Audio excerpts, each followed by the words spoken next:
Can you believe it? 2 times in 1 day. Is that too much me?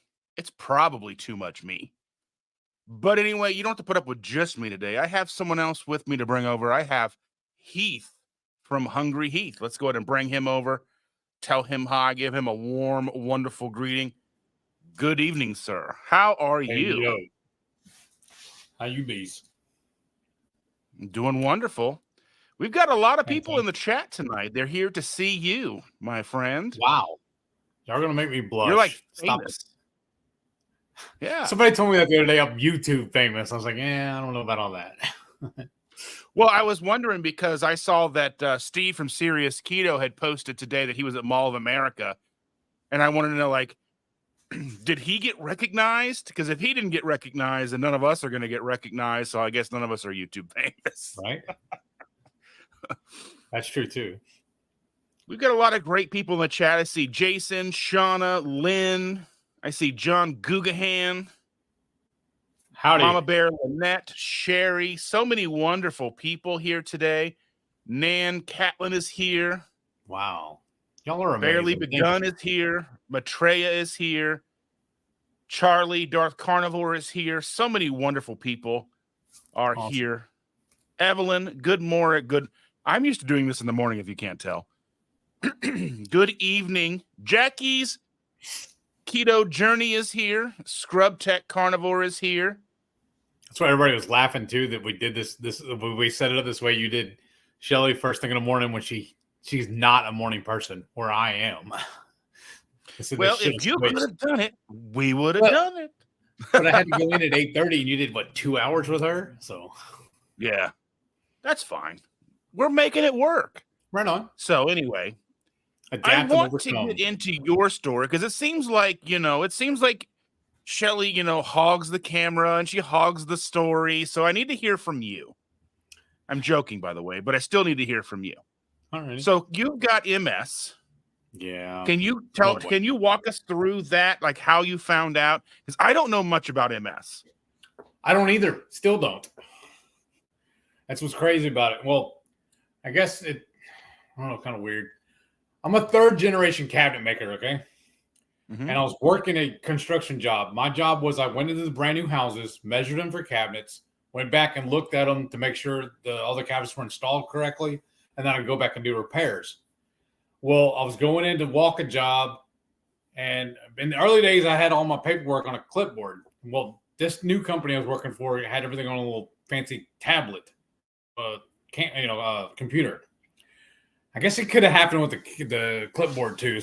But I wasn't paying attention to what I was doing, and I was walking up the sidewalk going into the house, and I didn't notice that there's a ledge.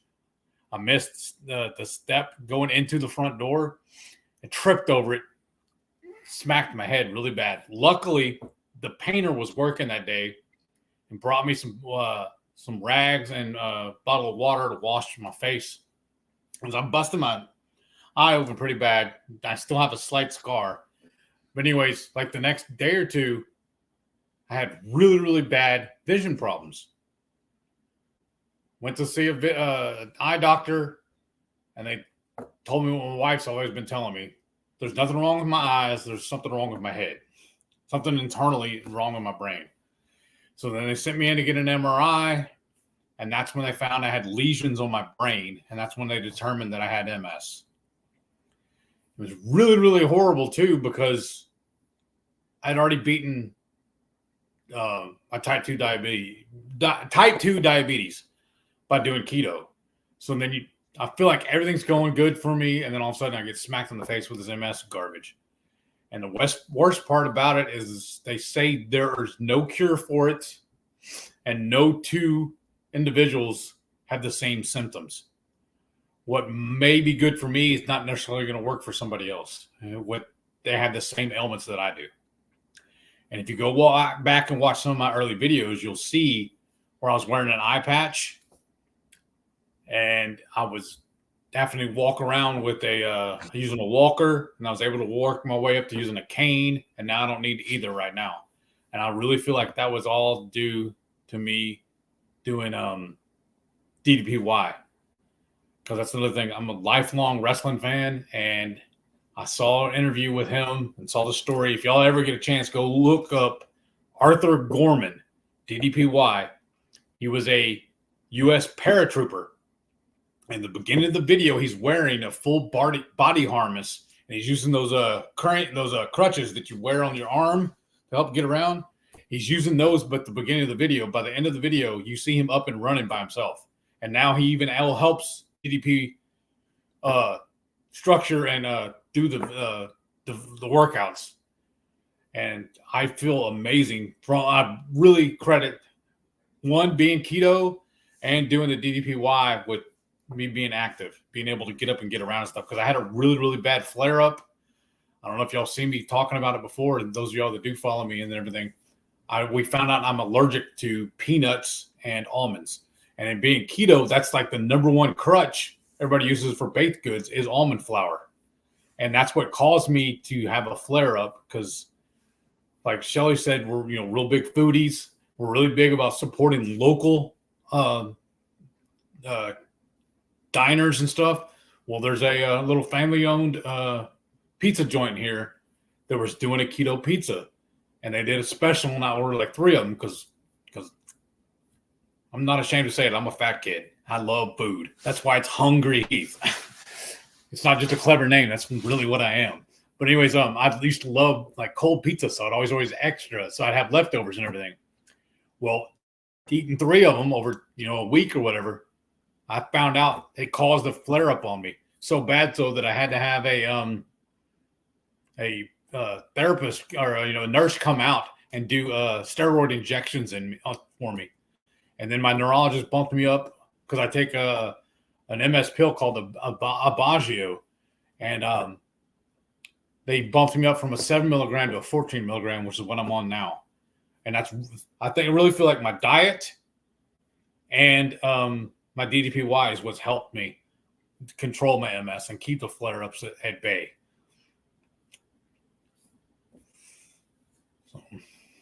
So that's very interesting. So you think, and have you noticed like when you eat specific things? So like you said, you had a flare up with the almond flour or peanuts, almonds, that kind of thing. Have you noticed that you feel different foods differently or more? They impact you more now. Yes, like if actually, you're eating more of a strict carnivore, or more. We tried that for a while. Goosey. I did it like just for a little short period, but y'all notice I love spicy food. If you've ever watched my channel, you'll see we're always putting hot sauce on everything. We make our own hot sauce. I do our own seasoning blends and everything, and they're all real spicy. We do even do our own. We call our Texas 5 spice, and that'll mess you up. It's hot. But anyways, I missed all that stuff, so I slowly worked them back in. I called them for a while that I was calling myself carnivore adjacent, so I'm still eating jalapenos and stuff like that, but now I'm just full blown keto. But I have felt that I figured out by accident, actually, because a couple of years ago we had a really bad storm here, and it flooded our house. We had to completely redo all the floor. We stayed in a hotel for 5 months while that was happening. But the hotel was on one of those extended stays, and they actually provided breakfast every day. Well, they had hard-boiled eggs put out every single day, and I was eating 4 of them every single morning. And Shelly started noticing that I was more cognitive, and my balance and everything, I was just all around, just looked like I was doing better. So she started doing some research, and of course it led her back to Dr. Barry, and he did all these little exposés on the eggs and everything about it. So now I incorporate that every single day. I eat at least 4 hard-boiled eggs because I really feel like food is medicine. That's the way I treat it. I treat my eggs like that. Evelyn asks, did you start replacing your flours with sunflower seed flour? No. Actually, what we started doing when I figured out about the almond flour, we've actually replaced it with pork. We call it pork panko. It's just pork rinds. We make our own. We take the pork rinds and make it into a thing. And we do it like if the recipe calls for almond flour, I do the same. I replace it with that instead. We do a 1-to-1 ratio switch, and it works perfect. And every once in a while, we'll use coconut flour, but I've never used that flour though.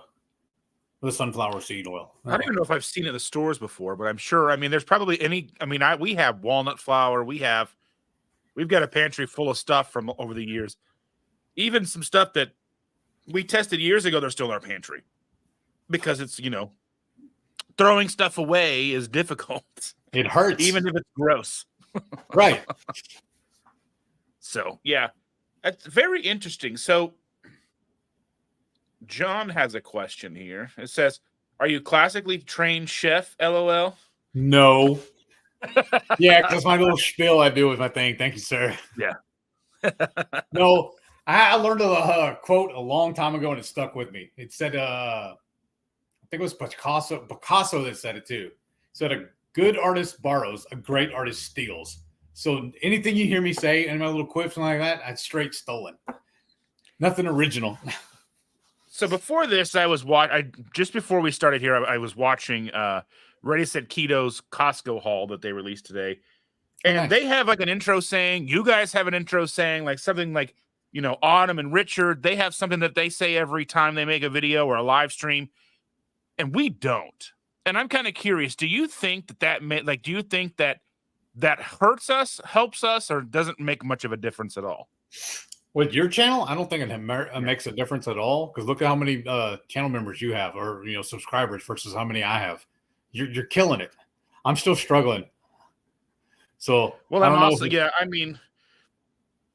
also loud, so I try to get myself in front of as many people as I can. So, but I was just watching that. It was something that I was thinking about today because, everybody has that whole YouTube thing where they come in and they have the whole thing they say, and like we just never came up with that. We're just like, you know what? Here we are. It took us forever to tell people our names. Oh wow! For me to go, oh, I'm Dustin, and that's Chandler. We didn't even say anything like that. We would just start the video. Here's what we're trying. We never did any of that stuff. It took a while for Shelly to even get me in front of the camera. If you go back and watch some of my early videos, I'm still ashamed of them. Like the very first one. The first one we ever put out was our chaffle fries. That was just awful. And then I turned the camera wrong and everything. It was just ugh. Well, if you are familiar with my channel, Chandler wasn't on camera for the first year and a half, 2 years. And she would be in the video, but she'd be off camera with a lav mic. Mm-hmm. So you could hear her and you could see me, and then people were like, "How come she's not on camera?" I'm like, "Dude, are you ashamed?" I'm trying. And then it was funny because what I did was I was like, "Okay, here's the deal. I'm gonna get a paper bag. I'm gonna cut a face out, and you're gonna put the paper bag over your face." Right. She's like, "Okay, here's how we'll do it. I'll be on camera until someone says something mean about me," and I'm like, "It's the internet." Right. Are you new here? Have you never been online? Yeah. So there's that. Jackie said something here. Oh, here Evelyn says it's ground sunflower seed suggested by Caroline Ketchum of All Day I Dream About Food because of her kid who has a nut allergy.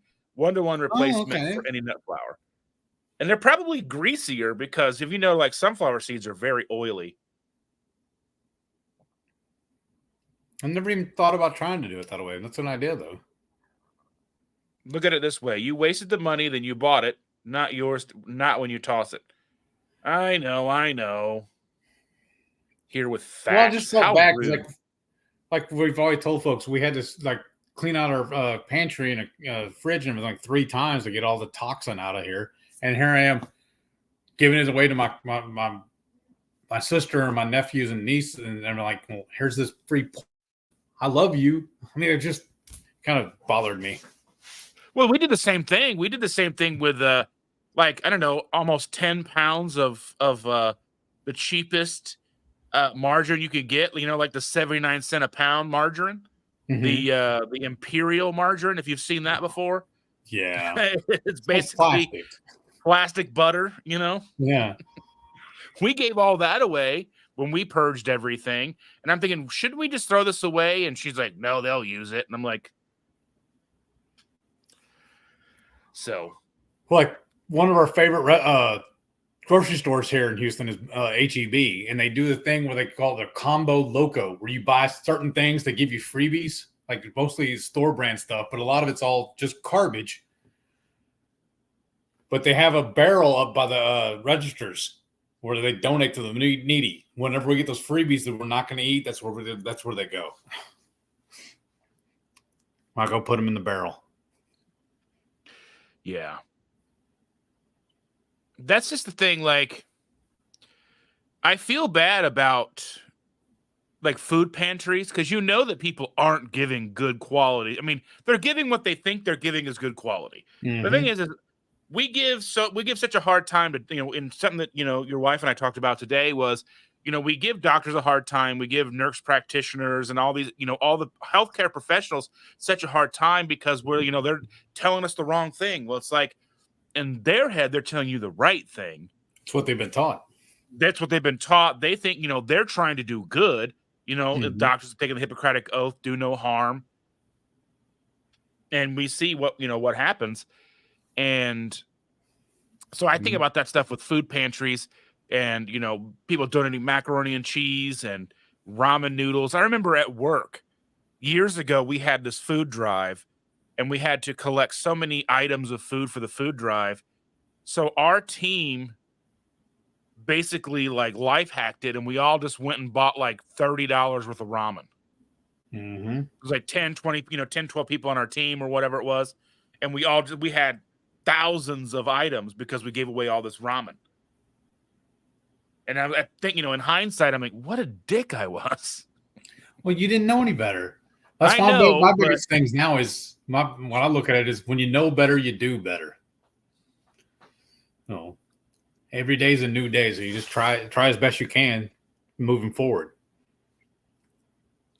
Yeah, and that's what we try to do now. And let me see here. Jackie's saying that her grandma has eczema has edema, and she uses real butter, but she always gets she tells her to use real butter. She always gets I can't believe it's not butter.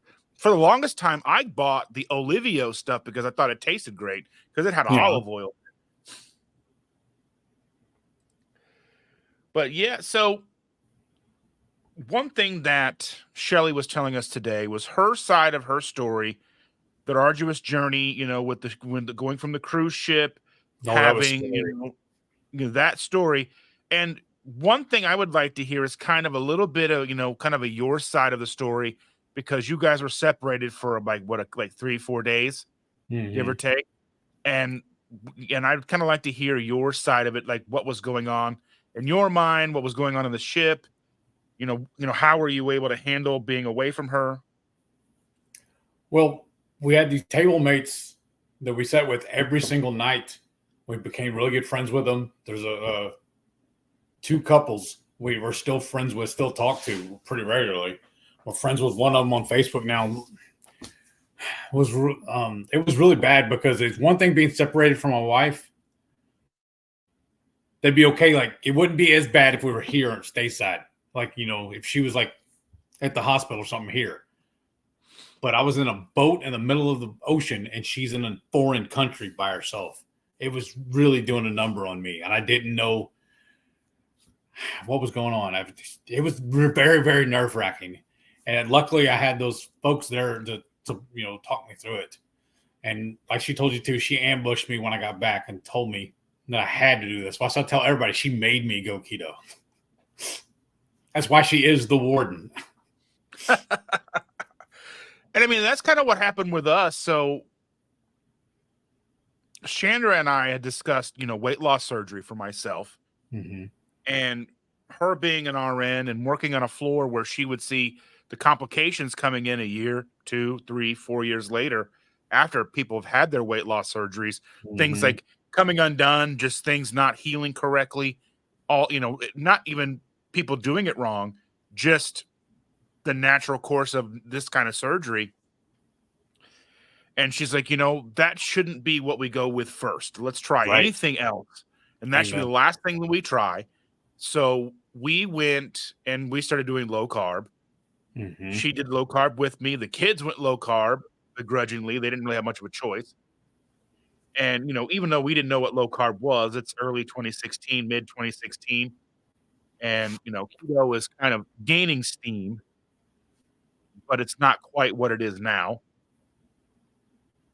And we went through the stores with a fine tooth comb. We threw everything out of our house, like we talked about. We got rid of all the margarine. We got rid of all the flours, the sugars. And somehow stuff still ends up in our pantry. Like we've got a big box of oatmeal in our pantry somehow. Ugh. Packets of oatmeal. And Yeah, I think you're the our fan son even pre-keto. and who knows what we can. There's probably a thing of flour in there from a holiday from our kids cooking over here, or things of sugar. Who knows? There's stuff in our pantry we don't even know about anymore. I can't. I'm the one that cleans it, and I can't keep it straight. I need to go and purge again and just throw everything out. But But it was really difficult for me at first too. Like I said, we're foodies.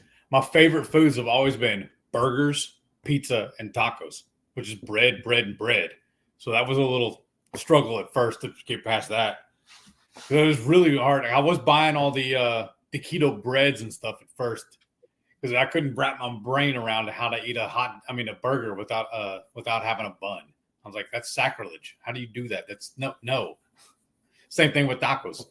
I mean, I grew up on Tex-Mex, so tacos are life. So it was hard for me, but luckily I found I used to make my own pork rind taco shells, and luckily then we found Egg Life, and so I don't have to make them anymore.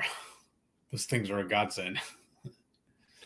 Yeah, I mean, because we started when we started, everything was a replacement. Oh, we're gonna make this. Yes. We're gonna make this. We're gonna make this. Everything's a replacement. You're looking for recipes.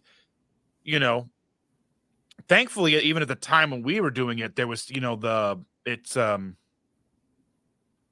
can't even think of the name of the YouTube channel now. It's still around. It's been around forever, but basically just recipes with music, but it's all keto stuff. And I don't know if I found them. I can't think of what it's called right now. When we log off, it'll come to you. That's as soon as I do it, I'll find a video of theirs, and I'm like, oh. But and if I do, I'll put it in the description below. But rule.me. So rule.me, that was a huge thing. So I mean, it was like, how do you make corn dogs? Like, I lived like a 5-year-old at some points. Like, we ate ramen noodles, macaroni and cheese, frozen pizzas, fajitas, but our fajitas were like mixing rice and chicken and peppers and spices and then throwing them on tortillas. Mm-hmm. And we still eat a lot of that stuff now. Fajitas, when we go out to a Mexican restaurant, don't get no tortillas, no beans, no rice. Mm-hmm. There's probably terrible seasonings on them and cooked in seed oils or whatever, but we don't go out all that often. But I think it's definitely a challenge, and it's one of those things that I don't think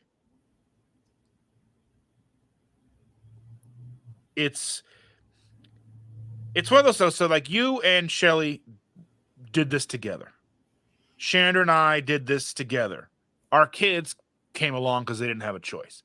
But right. I see so often so many families that don't do it together. I mean, even like, if you see somebody's quitting drinking and then the spouse still drinks.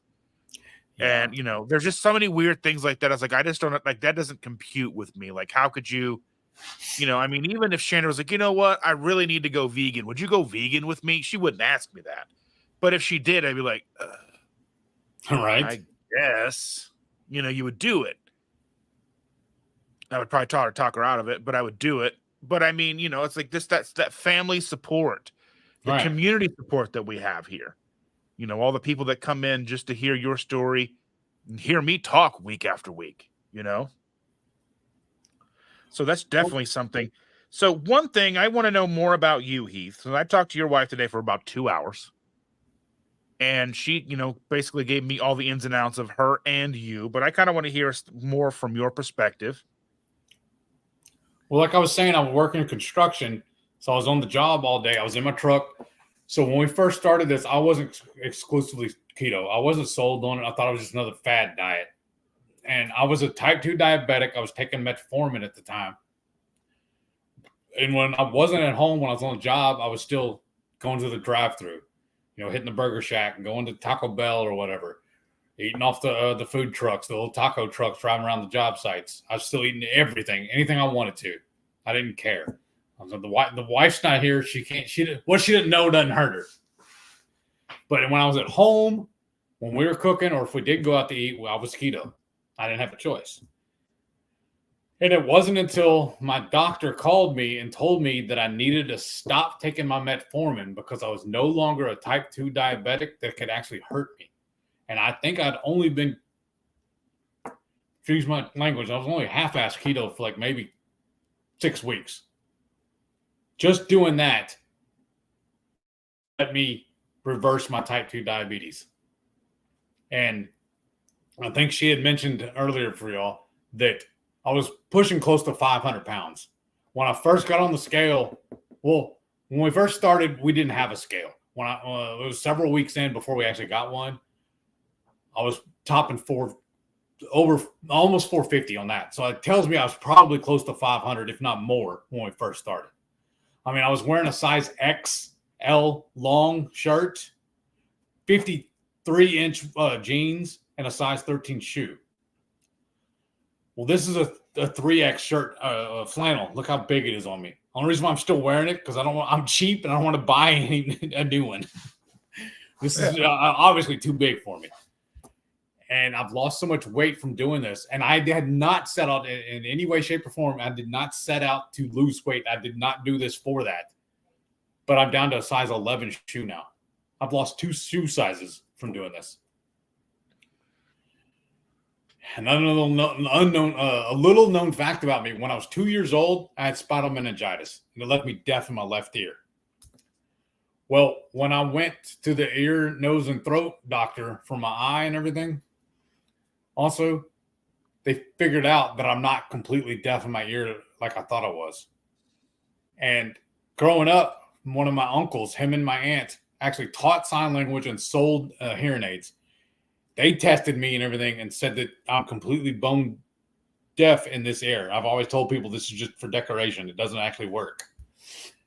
And, well, that test told me that I could actually hear in this ear. And I think, honestly, a lot of it is because of keto. I mean, I don't know if Shelly told y'all about it, but her eyesight's gotten better, too, because of keto. She had to change her prescription for her glasses. In fact, it was cheaper for her to go ahead and go change over and start getting contacts instead of getting new glasses. That's all because of keto. I mean, it does definitely something that definitely helps, because how it was explained to me was your eyes, and so when you're severely diabetic, your body's pulling moisture from every part of your body, including your eyes. So your eyes start to go bad. So, your eyes go bad because basically it can't keep moisture because it's trying to process that sugar any way it can. That's why you're always thirsty. That makes sense. Water. And then, I always pay extra when I go get my eyes checked. They'll do that thing where they blow into your eyes or whatever, do the back. And they're always like, look good. Because I'm always terrified of that macular degeneration or, the diabetic stuff with your eyes. And it was one of those commercials before we ever got rid of cable was Cedric the Entertainer talking about diabetic nerve pain in your feet. I still have that too. Thing, you're like, I don't want to just have my feet hurt like I'm getting stabbed in them because I'm eating sugar. Yeah. Right. So that was a definite thing that was like, things like that. The fear of going blind, not being able to see well, diabetic nerve foot pain, that sounds terrible. I don't want to live like that. And then getting into a ketogenic state and then finding all of the benefits, the mental clarity and, the food control that I have now, what I didn't have before. That's why I stayed. Like, I did show up for weight loss because I was over 400 pounds. And now I'm here, even if I may or may not lose any more weight, I'm staying anyway. It's not a matter, well, the scale didn't do what I wanted to do, so I'm going to go back to what I was doing before. That's not going to be a thing as long as I can help it. Well, because when I first started too, I had a couple of people trying to talk me out of it, tell me how dangerous it was, And another one of my friends I've known for years told me, well, it's not good for you because when you stop, you're gonna gain all that weight back. I'm like, well, that's how you fix that. Is you just don't stop. Just keep going. I mean, I have so many good benefits from being keto. Why would I stop being keto? It's negative. I don't understand why you would think that way. I have no desire to stop. I may sound silly or whatever. I'm keto for life, and I'm not doing it to be like, waving the banner or anything like that. It makes me feel good. It helps me with my MS, so I'm going to keep doing it. Because there has been a few times when we've gone out to eat. I know not to go to those restaurants anymore because I know they use wonky ingredients. They use bad oils and stuff. So I just learned to stop. And then I don't know if y'all noticed it or not, when she did that last little challenge we did with that no spend November or January rather, we really buckled down on our finances and everything. And I'm just looking at the cost of going out to eat now, and I just don't want to anymore. And I used to love going out to eat. We used to go out all the time. Wow, like I was members of all different kinds of the rewards programs in different places. Like we do the Buffalo Wild Wings, where buy one get one free or whatever. Well, it's still actually cheaper. Just go buy them and cook them in my air fryer. There's certain foods that like we don't mind going out to eat for because, right? I mean, like wings. Yeah. I don't mind going out for wings because I don't want to cook them. Or the keto pizza. We have places with keto pizza because making the fathead dough is a pain in the butt. All right. But like I said, I did a live on Wednesday where I talked about it was basically talking about the 5 best places for date nights. Like, the types of restaurants for date nights, is basically like seafood restaurants, like Joe's Crab Shack or, things of that nature. That's easier to go out and get than it is to cook at home. Sometimes I just don't want to do dishes, and going out is better for me than doing dishes. We don't go out hardly at all. We used to go out once a week. Now we have it now. I mean, usually we go out for the kids' birthdays now. Trying to get us to go out during the week, just her and I. We used to go out for Buffalo Wild Wings, the buy one, get one free Tuesday nights. Then they changed it to buy one, get one half off. So it's not really, I mean, it's still cheaper, but not by a lot. Right. And then we end up buying more because she takes them for work. Right. You get roped into all that. Yeah. And I mean, for us, like, that's the kind of thing that we'll go, or Mexican food, we'll go out and get the fajitas. But like burger places, that's like the most rip-off thing you can go out and get. Like you're going to get like 4 ounces of smash burger for $20. Right. And you're not going to, you don't want to eat the fries. You don't want to eat all the bun and all that stuff. So really you're getting 4 ounces of burger for $20. That's crazy. You can get 10 pounds of burger for $30. But I mean, we still, like I said, I want to go out to eat. I want to go to the movies if they put a movie out that I want to see. And, I'm the same way. I used to love going to those ones where they serve you dinner too. They come around while you're watching the movie, but all their stuff is nothing but garbage. It's basically just elevated bar food. Yeah. But it was good. I liked it. Oh yeah, it was great. We used to have a place here called Hollywood Bar and Film Works, and basically you could drink, smoke. Oh wow! Because I smoked at the time, so smoking cigarettes, you could smoke cigarettes, watch a movie, being able to go out, watch a movie, and smoke, and they did intermission. Wow! So they cut the movie in half, and then you can go potty. Wow! Because you're drinking, you're eating, you get fries. It was like a 2 order minimum. We had to order 2 things. So usually a drink and a fry or something like that, or a couple of drinks. And Matt, we do the same thing now. We sneak stuff into the theater. But that's why women are supposed to bring a big purse. We were getting into the movie. My buddy had a college ID, so we go to the movies for $1 on Sunday nights. Nice. And then spend $20 eating. So but it was nice because we could smoke. And I quit smoking in 2010, but when I'm so old, I remember when I could just see people smoking in the grocery store. I remember that too. Smelling pipe tobacco in the grocery store. Yeah. And watching them put them out in the aisle as you're walking through the store. I don't think we're that good old days. So we're not that different in age, are we? I'll be 45 this year. I'm 47. So yeah, we're not too far.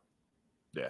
I graduated in 95. So no, yeah, I remember there being cigarette vending machines at White Castles. Mm-hmm. But yeah, so I mean, So kind of circling back to the MS. Now, what do they No, say? Because I just don't understand. I just don't know enough about it. You said you don't know enough about it because everybody seems to be a little different. Everybody's symptoms seem a little different. What do they say is the future of that?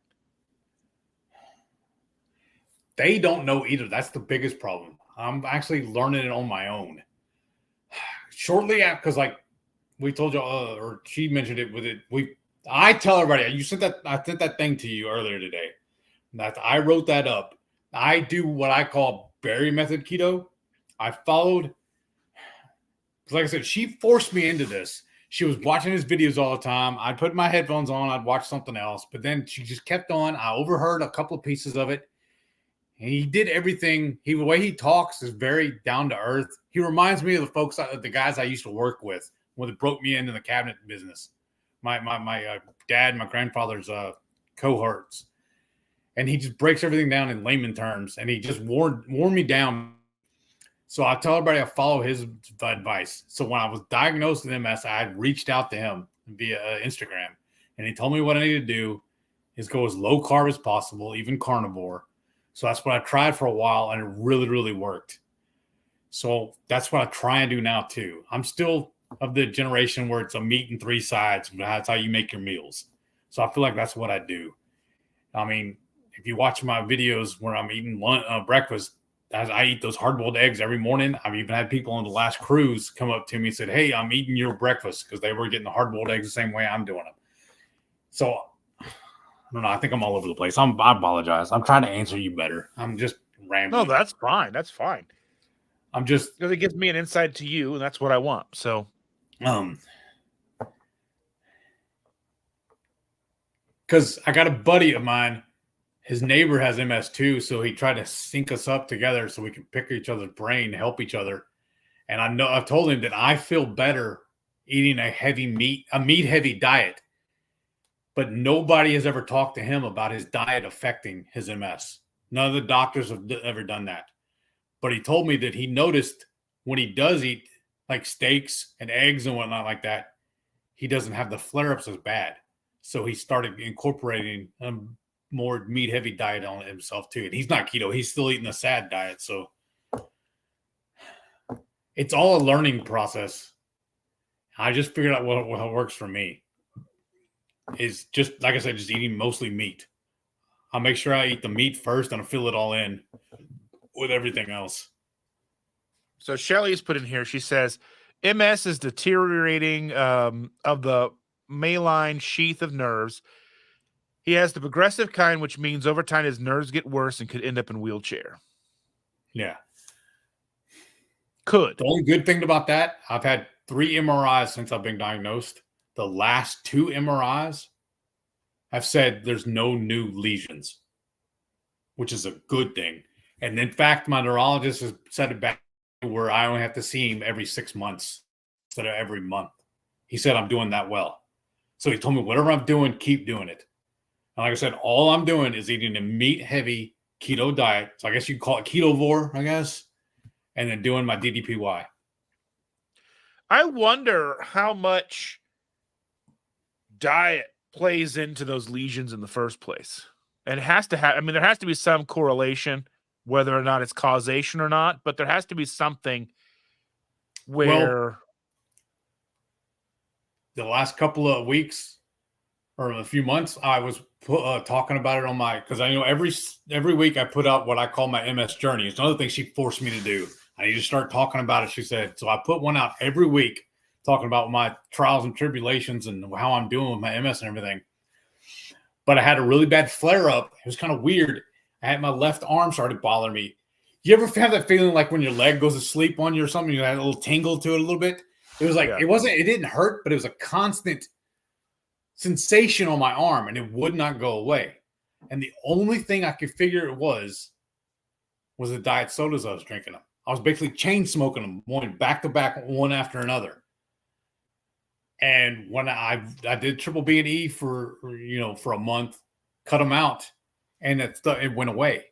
And I started talking about it on my MS journey. Everybody's commenting, and they're saying that the aspartame in the diet sodas, that they didn't have MS, but the doctors were telling them that they were getting MS symptoms on their medical findings or whatever. Whenever when the doctor was looking at all their health records and stuff, they were getting MS symptoms, and they all linked it back to the aspartame. So now I for sure never want to drink diet sodas anymore because it was really bad. I was drinking them right before the cruise. I'd get them on sale for like 3 for $12 or whatever like that. It was diet soda or the Dr. Pepper Zero and all that stuff, and I was drinking them. And then on the cruise, I would get the soda package, and anytime I was near the bar or the little soda fountain, I'd go and refill it. I'd just down in it. I think that's what really did it. I booby trapped myself. So now I don't want them anymore. So I think the diet has a big part of it. That's why I keep eating the eggs too. Because I think, like you said, it's the diet that's helping me. And the exercise, yeah. Yeah, exercise and the seed oils. I'm not eating seed oils anymore. That's when they mentioned a minute ago the sunflower seed stuff. That's why I was kind of cautious about even doing it because of that. I didn't know if it's going to affect me the same way. Because it's like the lectins. That's why I can't have the almonds and the peanuts because the lectins in it. I didn't know if the sunflower was the same thing to me, and I don't want to risk it. Take an advantage over it. Or not advantage. What's the word? I don't want to experiment. I don't want to experiment when I'm feeling good. I know what I can eat now. So why integrate more things into it? Why not just, I don't know. Some folks look at it. I hear people complain all the time about how keto is too restrictive or whatever. But I feel like I eat better food now than I did pre-keto. I feel better. So being handicapped, being 500 pounds, refusing to go to a restaurant where they only had booths, that to me feels more restrictive. I think it's just how you look at it. There's nothing more restrictive than not being able to use one of the bathrooms in your house. Because that was me. I couldn't use our downstairs bathroom. Right. So how restrictive is that? Or we had 3 restrooms in the house. Whenever... I was down to 2. And one was our kids, and they're disgusting, so I wasn't using that one either. Right. Or how embarrassing it was when going to go to fly an airplane, I'd have to ask them for the seatbelt extender. Or I had to buy seatbelt extenders to keep in my car because the seatbelts didn't fit me. There's something wrong with that. Are you familiar with Mike Gorman? Mm-hmm. Gorman does keto. Mike Gorman. Yes, he had to buy a whole new car because he couldn't fit in his car anymore. Yeah, that's rough. How crazy is that? He got too big for his own car. The steering wheel was cutting into him. He had to buy a whole new car.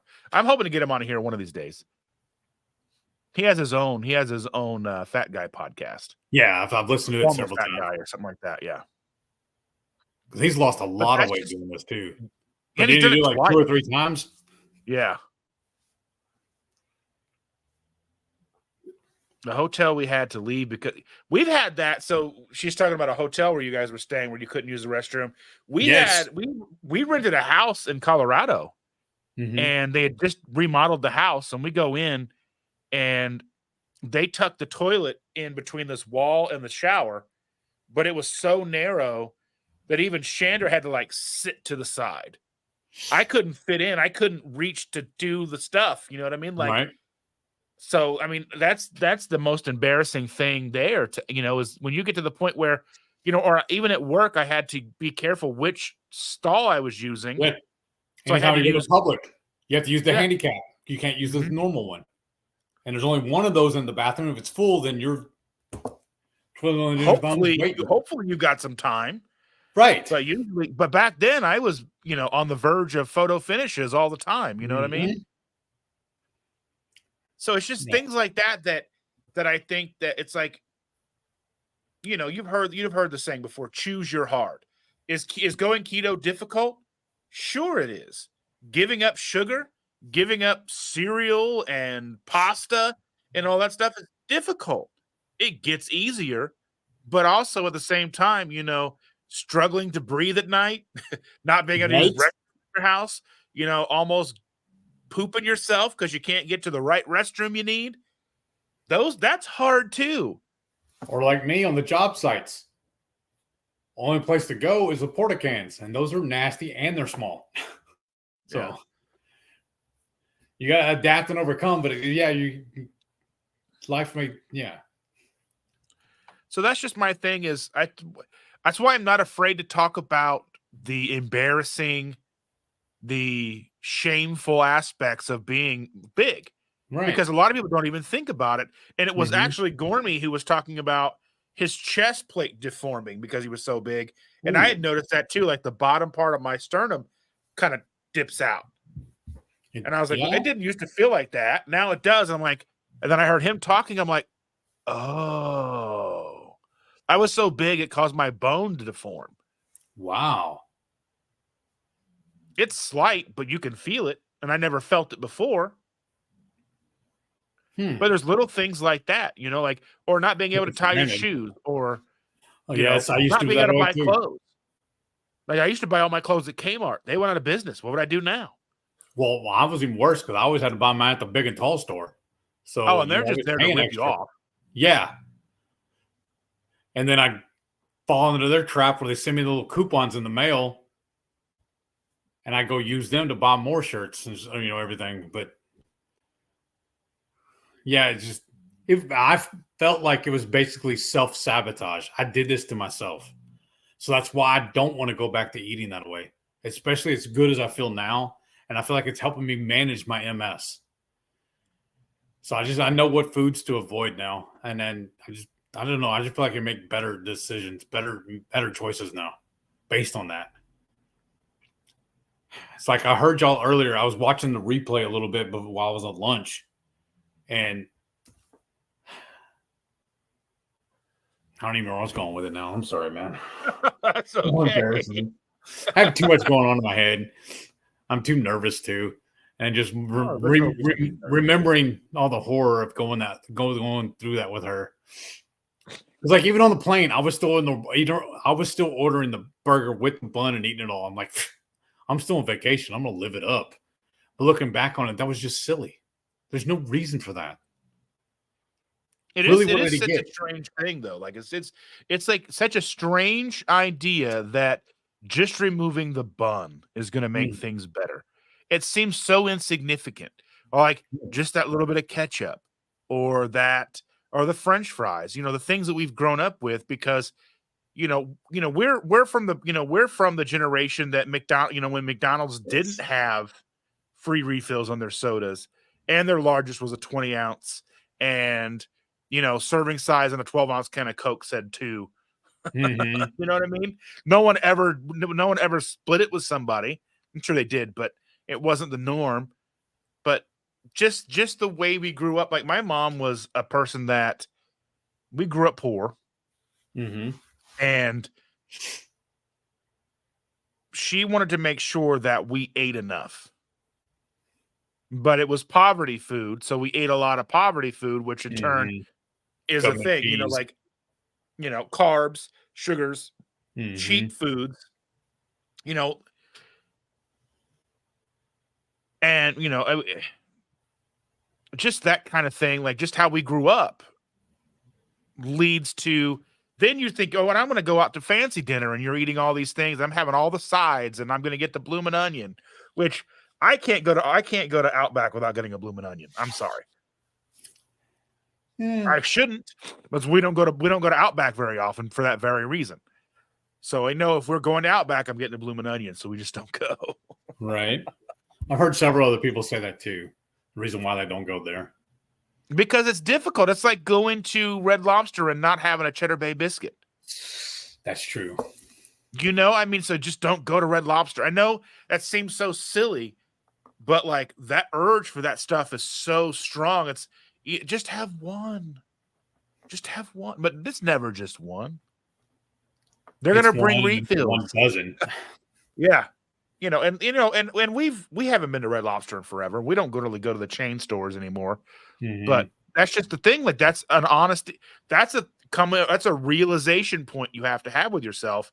Okay, so just what Shannon and I will have planned off-plan meals, because we are such food addicts that if we don't have something to look forward to throughout the year, then it's easier just to go off plan all the time. But if we have something in the distance, okay, for our daughter's birthday, she's probably going to want to go get sushi. So we know we're going to have sushi in June. That sounds Little good. things like that. And I mean, and a meal here and a meal there, if you can control it, which has taken us years to be able to do, can keep you on track, where if you're in the very beginning, can totally derail you. But it takes an honesty. Now, there's people who can't do that, and I totally support that too. There's moderators, people who truly can moderate, because they say everything in moderation, which is total bullshit for most of us. 100%. Not the way we were raised. Yeah, there's no such thing as moderation. Like moderation, we were talking about what people said to me. I remember posting something on Facebook, and someone that was a friend of mine was like, basically talking about keto, and he's like, fake. And I'm like, what do you mean? And and he was a very like, it's just calories in, calories out. You just got to exercise every day. And I'm like, I went to the gym and I was watching my calories for like 6-7 months and lost less weight than I did in 2 months on keto without going to the gym at all. Yep. So it's just one of those things like, yeah, that works great for you. You can moderate. You can do you. But for me, moderation isn't a thing that I can do. There's abstainers, moderators, and then there's, I guess, people like us where we just kind of have to pick and choose. Jason said he's not a moderator. Everyone has their thing that is irresistible, says Maitreya. Yeah, 100%. Yes. And I mean, there's things that we just don't bring into the house. Like I'm not going to go and buy a bag of Oreos because there would be no bag of Oreos. Right. And I mean, that seems silly anyway, even because if I was a moderator and go, well, I can have an Oreo every once in a while, I'm not going to do that. I'm going to eat the whole thing, or at least one line of them. Well, I would think, like when we go to Costco and they give the samples away, yeah. I would still go up and get those stuff. But like within 10 minutes, I was like, why did I do that? They didn't taste good. It didn't do anything for me. Why? Sometimes I think that does help me because sometimes realizing that it doesn't taste good may keep you from putting it in the cart. Right. That's true too. So, I mean, there are things that we've done that there's been far more disappointing meals that are off-plan meals than there have been. Like, I was off doing, I forget where I was. Oh, it was New Year's Eve. I went to my buddy's house for New Year's Eve, and Chandra had to work, and she always misses Cinnabon. And like, there's only like one place really in our city to get Cinnabon. It's at a truck stop, like between her work and our house. And it's a big undertaking right now. There's a bunch of construction. They're building a whole new interstate. They're building I-69 there. So it's going to take us down to Texas, I think, eventually. But they're building this whole new interstate exchange. So it's a nightmare. And she still stopped and got 2 of the Cinnabons. She got home. She was so disappointed that it didn't taste the way she wanted it to taste. Now, every once in a while, we will go get something and it'll be better than we remember. That does happen. Like the other night, we got some ramen noodles, which sounds ridiculous. 30-cent package ramen noodles. It sounds stupid. But we made them up and we sat down and we're like, oh, those were so good. But we're like, okay, we can't have those for about another year or two. You know what I mean? We lived on ramen. And we were so tired of it. But now that day was just like, oh, yeah. But a lot of times we go out and like, we've gone out for sushi and it's like, well, that wasn't as good as we wanted it to be. Oh, this dessert wasn't as good as we wanted it to be. So I kind of think there is, depending on the person, obviously there's people where you are doing things for epilepsy, you're doing things for seizures, you're doing things for MS, you're doing things for ulcerative colitis, you're doing things for all kinds of health benefits outside of weight loss, where the risks, no matter how strong the possibility of a reward isn't worth the risk. So, like, the juice is never worth the squeeze. Right. Because I did do that to get the cheat meals or whatever once in a while, but the side effects were too bad. It threw me off. I felt like I was backpedaling. I'd have to work, so much harder to keep my symptoms at bay with my MS. So I've learned just from my own silliness, from, doing all that, it's not worth it. And then so many times too, like you said too, you buy it and then it doesn't taste as good as you remember it. Yeah. And then you're just mad And you that wasted helps. all the money on it. Oh yeah, that does help Yeah. because I mean it helps cut back on that feeling of that you're being left out of something. Because that emotional attachment to food is very strong. Yes. And I don't think it ever goes away fully. I mean, we're better able to control it, but I don't think it ever truly goes away. And typically, it's worse if we go to the grocery store together. I'm Right. pretty good by going by myself, but we go Well, together. We're like we're in cahoots together.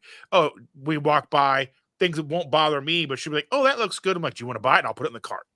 mm-hmm. Well, that's where we end up fighting the most, honestly, I feel like, is at the grocery store. Because I'll see all the sales on the, like, especially on meat. And she's like, no, no, no, no. It's not really that good a deal. I said, but it's on sale. So that's a good deal. And I want to buy it all. Yeah. She's like, calm down, slow down, Turbo. So that's why we use Flip. We use Flip, try to find the best prices on stuff. And I'm grounded from Costco for like a month or two because we spend way too much money there. Like last year, we could have got 2 free memberships. Oh, wow. Yeah, that's way too much money. Yeah. That's an obscene amount of money. Because it's hard to leave that store without dropping at least $100, isn't it? I don't think I've ever left there with dropping less than $100 unless I was going in there for just a couple of chickens. Usually it's between $200 and $300, maybe $400. Mm-hmm. Because, oh, I need to get this, and oh, that's on sale. Oh, that's good deal. Or we'll buy, we did go in there one day and they had all their ribeyes marked sirloin. Oh, wow. So we got like 4 packages of ribeye for I think $10 a pound. Wow. Instead of $14 a pound. That's a deal. Hell yeah. You have to buy it. That's the way I look at it. You have to because it's on sale. Yeah. But I think another one of our great side effects, what does it call it, the non-scale victory we've ran into. I've said it before several times on my channel is I used to put out 3 trash cans twice a week just from the trash from all the food we went through, all the packagings and stuff like that. But the way we eat now, I'll put out 1 can once a week. Just our food waste has gone down too, just from the way we eat. Yeah, I think that's a really great thing. What? Jackie's trying to flex. She got out of there for under $40 one time. What'd you buy, Jackie? Or what didn't you buy? Yeah, what did you leave in the other cart? Yeah. We are going to be getting, I guess, because we switched our phone plans over. Mm-hmm. And part of the deal to switch over to T-Mobile from AT&T and do it at Costco is they're going to be giving us like $1,400 in Costco gift cards. Oh, wow. That's pretty cool. We switched over 5 lines. Wow. So they're going to give us like $1,400 in Costco gift cards. Wow. So then we'll be able to go, but we'll have a little bit of extra play money to go to Costco and probably not buy anything spectacular, but I like being able to go and not feel like I'm going to throw up when I check out. Right. Or feel like I'm going to get kicked out of my own house when I come home. You spend how much? That's why you go together, and then they know to get in. Well, I mean, it doesn't work. I mean, sometimes we take our granddaughter just so she can have the samples she won't eat. She'll just collect them in the cart and then won't actually eat them. Okay. Well, it's a good game, I guess. Yeah. I mean, she's 5. Yeah. Things happen. She's like, I want the samples. Okay. I don't want that. You can eat this? No. You can see, as we were raised with starving kids in Africa, you have to eat it. It's on your plate. I think that's why I ended up being 500 pounds, partly. Well, yeah, that was the thing. It's like the Clean Plate Club. I mean, even in school, they were like that. Uh-huh.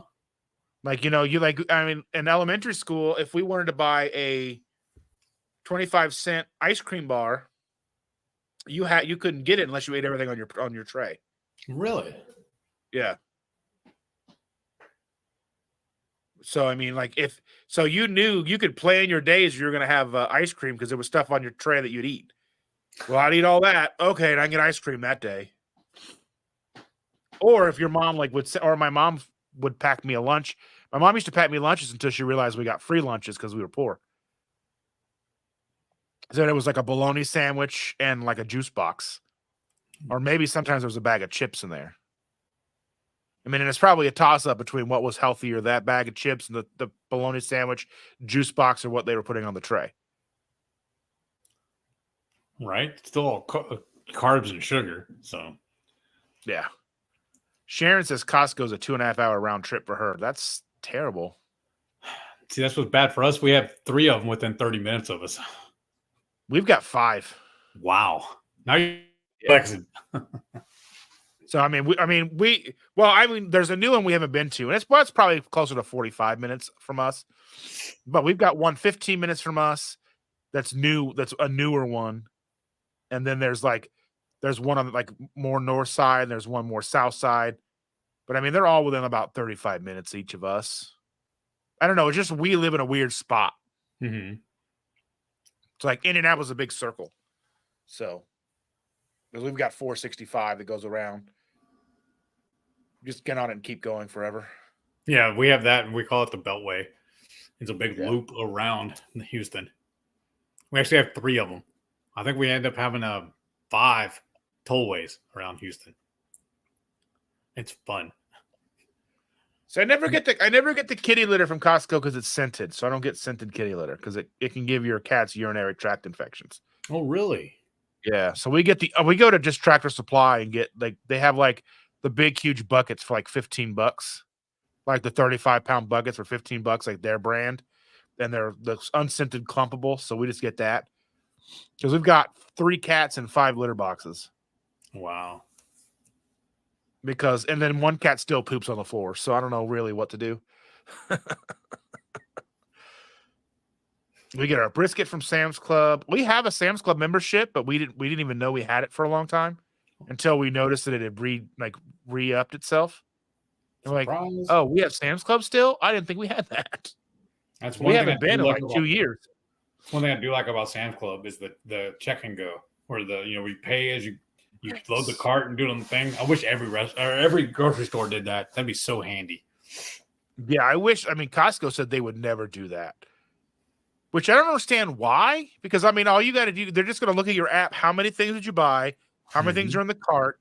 You're probably okay. They can scan 1 or 2 items. It's going to be fine. I don't understand why they wouldn't do that. And it would that'd make going to Costco, pretty quick. Well, I'm still in there for a while. It's one of my favorite places to go. Wow. But I'm not that cool. So Costco's one of my favorite places. Yeah. So, I mean, where else is there to go at 44 years old? I mean, really. Right? That you won't get in trouble. Where else is there? I'm not going to go out drinking. Mm-mm. I mean, where am I going to go? Costco it is. I mean, our granddaughter likes to go to Target and get all of her picture taken with all of the mannequins. Huh. Okay. Yeah. So listening to Clark Howard, Costco tries it several years ago and found out too many people. I don't believe that. Uh-huh. I don't know. I don't believe that there were too many people stolen. I don't know. It's weird. Maybe they'll do it with newer technology, but So anyway, thank you so much for being here tonight, Heath. I appreciate you. Thank you for inviting me over. Was it as bad as you thought it was going to be? Are you still nervous? No, not anymore. I don't know. I don't feel like I'm anybody worthy of being interviewed. I'm not obviously not. Well, that's how I feel too, but I figure I need to do it because I want to get people's stories out.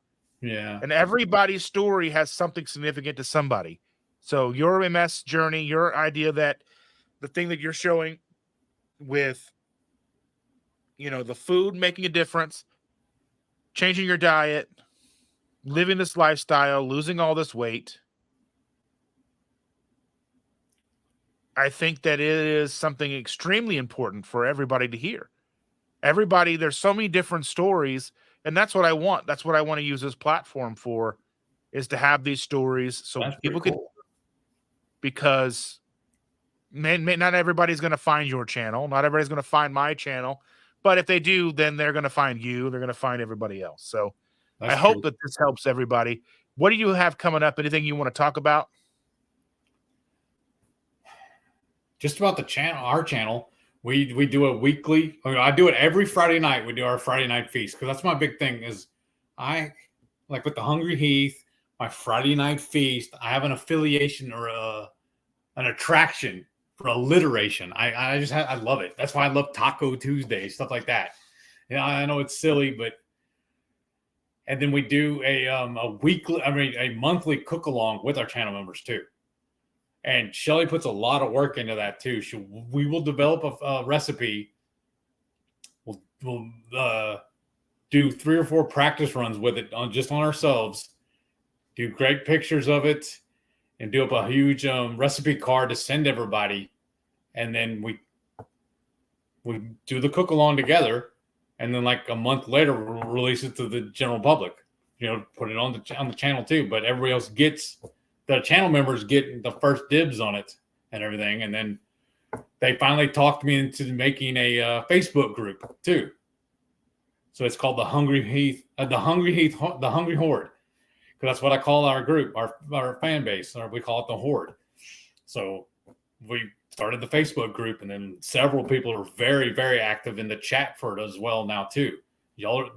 They're like my lifeblood. I mean, y'all, they bring me so much joy. I cannot express enough how much I love the Horde. They make me feel so good. They've done for me so much, and just like lift me up and help me keep going.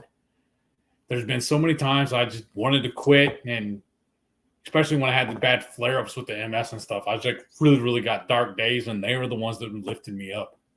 That's like you were saying a minute ago with the community. That's what I really feel like. And like I said, several of our folks have told me about trying to do the Facebook group and stuff like that, and I blew it off. I didn't think anybody would care, but they have done wonders for me.